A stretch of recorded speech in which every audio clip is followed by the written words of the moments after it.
What's up guys, and welcome back to the channel. In this episode we're going to continue working on our Mayland 15.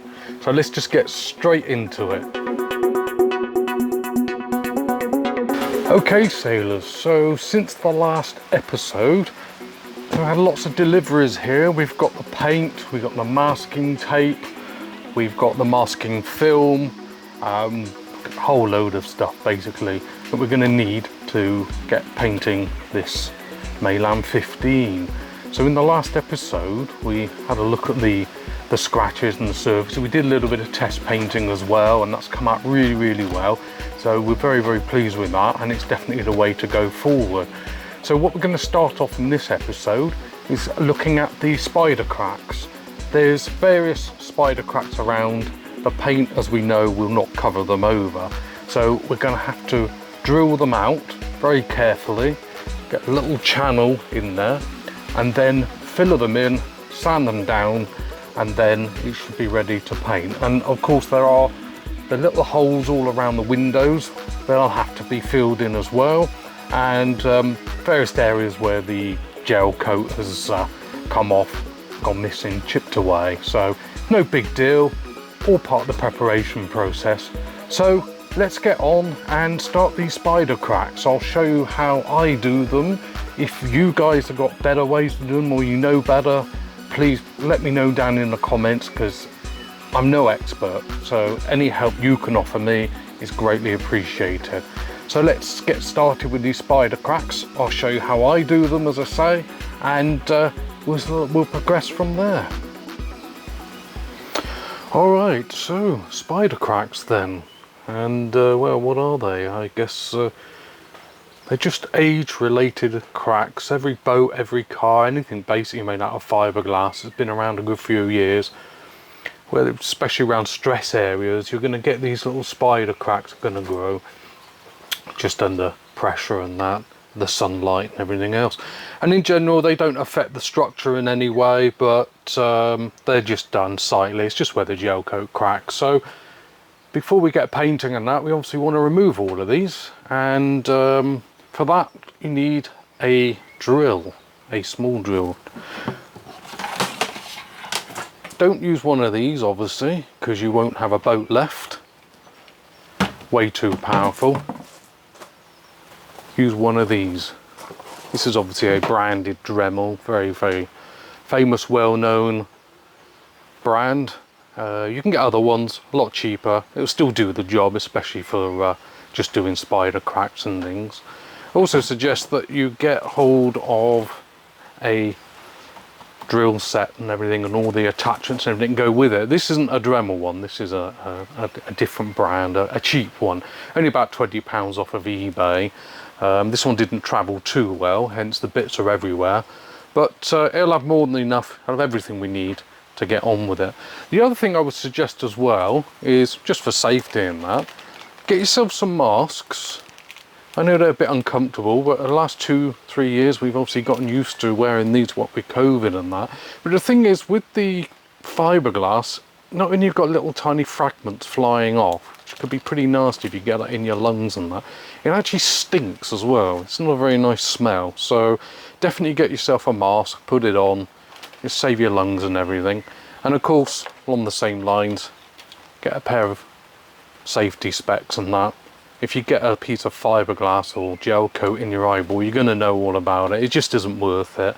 So just get these extra little bits there, and that should be enough to get you started. So let's get this Dremel all connected up. Let's get the tip on there, and let's start gouging out some of these spider cracks. Right, I hope you can see that enough, and I hope you can hear me as well, because I've actually got my mask on anyway. So what I'm going to do is, I've got the Dremel here.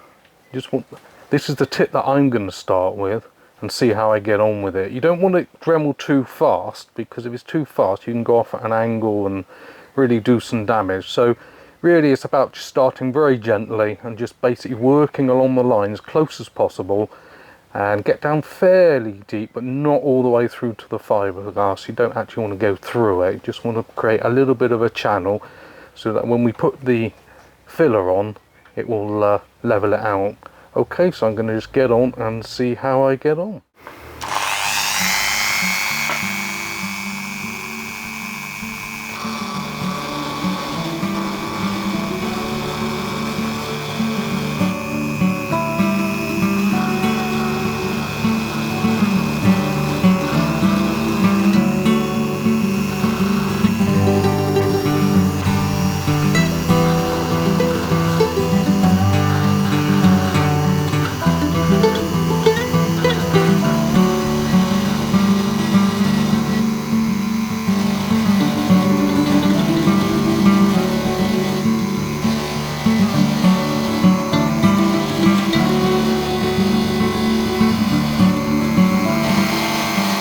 Right, as you saw there, I've done 2 little channels along there. Now I was going extremely light, very, very lightweight. You don't need to put much pressure on at all.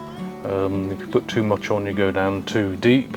You can always drill a little bit more and a little bit more, but obviously if you go too deep, you can't reverse the process very easily. So just go very, very light and make sure that you go right the way up to the end of the crack as well. Make sure it's right to the very tip and slightly beyond, because otherwise afterwards the crack can just carry on going. So go right the way through, right the way up to the end there. That's all we need to do. So basically I'll go working all the way along, bit by bit, until I've done all the cracks.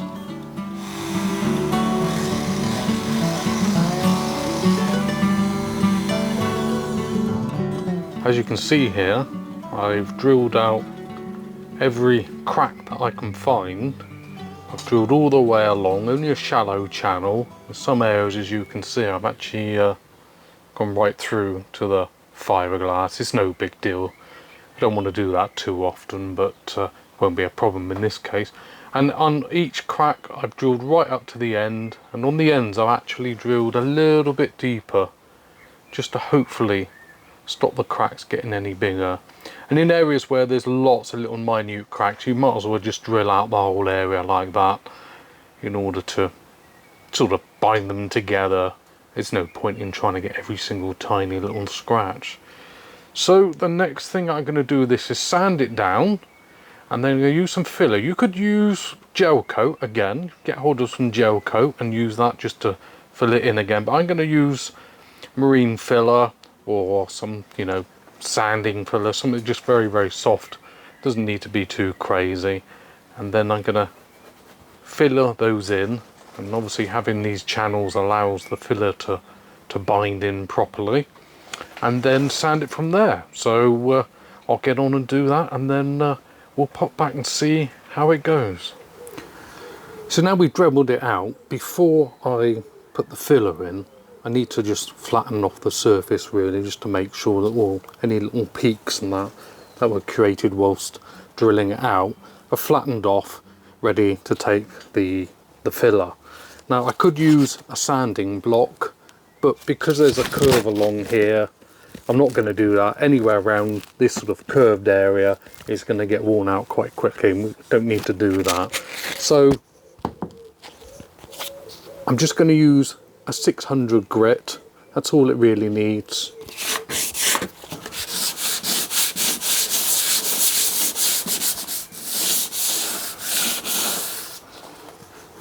And that's basically it.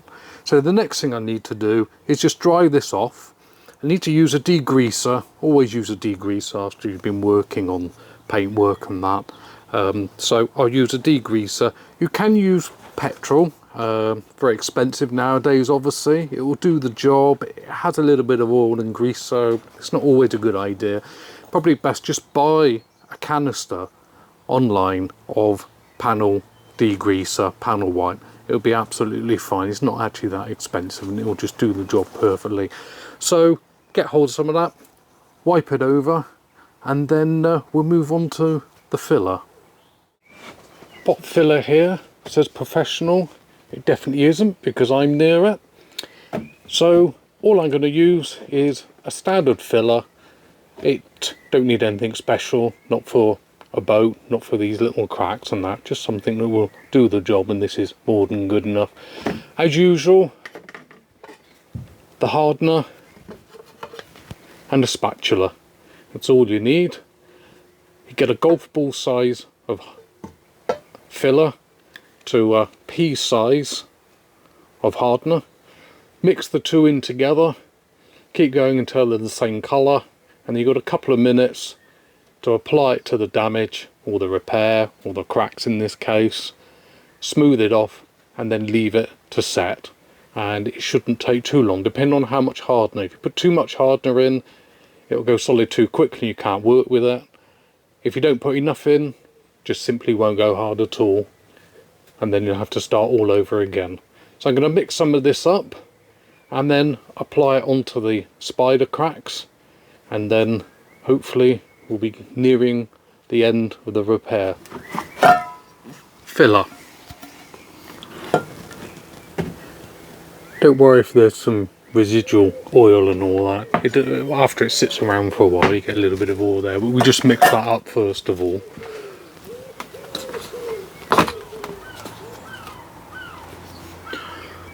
Okay, that's all nicely mixed. And just get a blob out like that. That's way more than I actually need, so I'll put some back. For what we're doing, I only really need a little bit. Not that much, probably be alright. Put that down there. Now the hardener.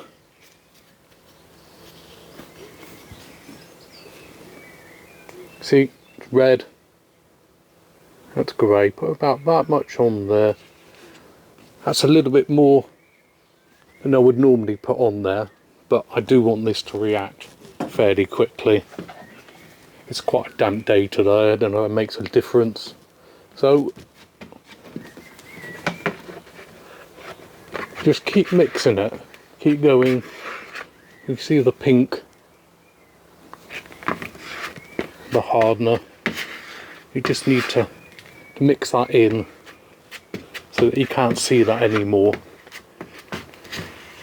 And just use, you can use cardboard, you can anything, just make sure it's a bit solid and doesn't absorb obviously. But any piece of plastic, I use old number plates sometimes, they're really good to mix.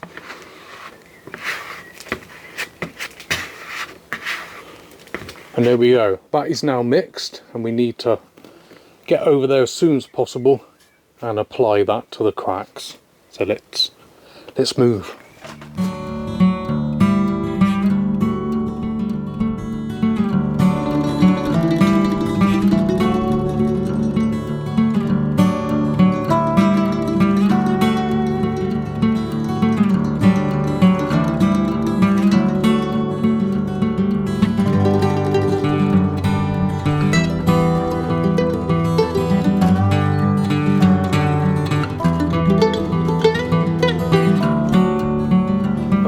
So off camera, whilst that was setting, I gave the spatula a quick clean. Make sure you clean your tools as soon as possible. As soon as you've done filler and as soon as it's hardening, give the tools a good clean and it'll make life so much easier for the next time.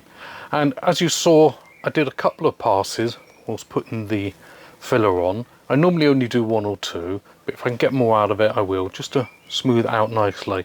But be careful, if you keep on smoothing away, it gets better, then it gets worse and worse, and then you've got to start again. So respect the fact that it is going to set and you don't really actually have that much time to work it, so less is more basically. So let's have a look and let's see how it's got on. Now it's already set. It literally has been 5, 6, 7 minutes, and that's already set. I wouldn't sand it just yet, I need to give it a little bit longer, but it reacts so fast. As you can see up here, I thought I'd use the little bit left over, start filling that, and it's not worked at all. It's dried or set so fast, faster than I could work with it. So that's why you don't spend too long. If you keep wiping away and keep adding and playing with it, before you know it, that's exactly what happens.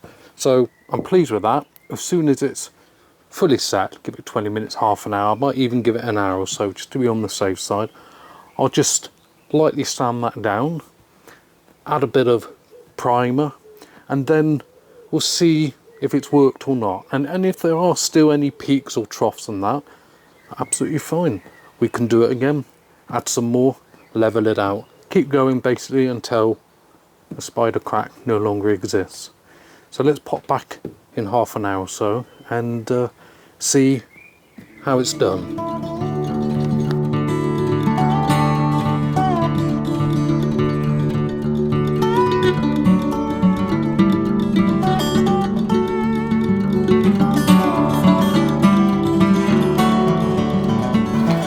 Now I'm gently sanding with a 600 grit, just gently working my way around there, feeling all the time as well, just to see if there's any highs or lows.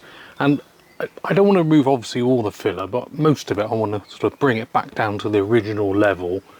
And as you can see, the little spider crack, you can see where it was. So I'm going to carry on sanding and then go down to about a 2000 grit, get that all nice and smooth, and then when that's done I'll apply a little bit of primer and then we'll see whether it's worked. It might still be some highs and lows and we can work at those and build them up anyway, but for now we're doing well and we're getting very near the end of the process.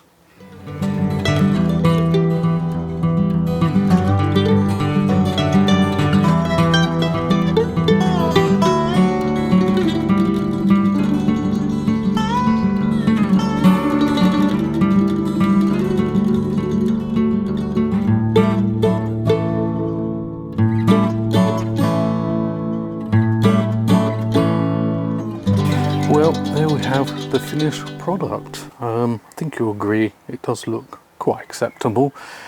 So I've drilled it out, sanded it down, fillered it, put some primer on there, added temporary top coats to protect it for a while, and there's the finished product.